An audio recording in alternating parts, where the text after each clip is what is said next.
নাম নিয়ে গরু জবাই করা হয়, এটা কতটুকু যৌক্তিক?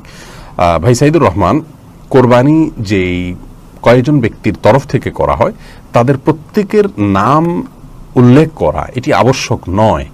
আপনারা যখন 2 জন, 5 জন, 7 জন বা 6 জন, যে কোনো সংখ্যক, সর্বোচ্চ 7 জন, এর ভিতরে যে কোনো সংখ্যক মানুষ একটা পশুতে আপনারা যখন অংশগ্রহণ করছেন এবং প্রত্যেকের একটা নির্দিষ্ট হিস্সা থাকছে, কোনো ভাঙতি হিস্সা থাকছে না, এমন না যে একটা গরুতে 7টা শেয়ার, একটা শেয়ার 2 জন মিলে নিলেন, এরকম কোনো অপশন নেই, সুযোগ নেই।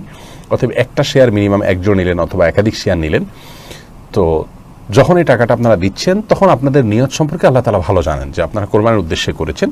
এখানে আলাদা করে তাদের নাম উল্লেখ করতে হবে, জপতে হবে, এমনটি আবশ্যক নয়। যদিও কোরবানি করার পর এটি বলা সুন্নাহ যে আল্লাহ, এই কোরবানি যেটি হলো এটিকে অমুক অমুক অমুক ব্যক্তির তরফ থেকে আপনি কবুল করে নিন, এভাবে যদি উচ্চারণ করা যায় ভালো, আর না হলে এভাবে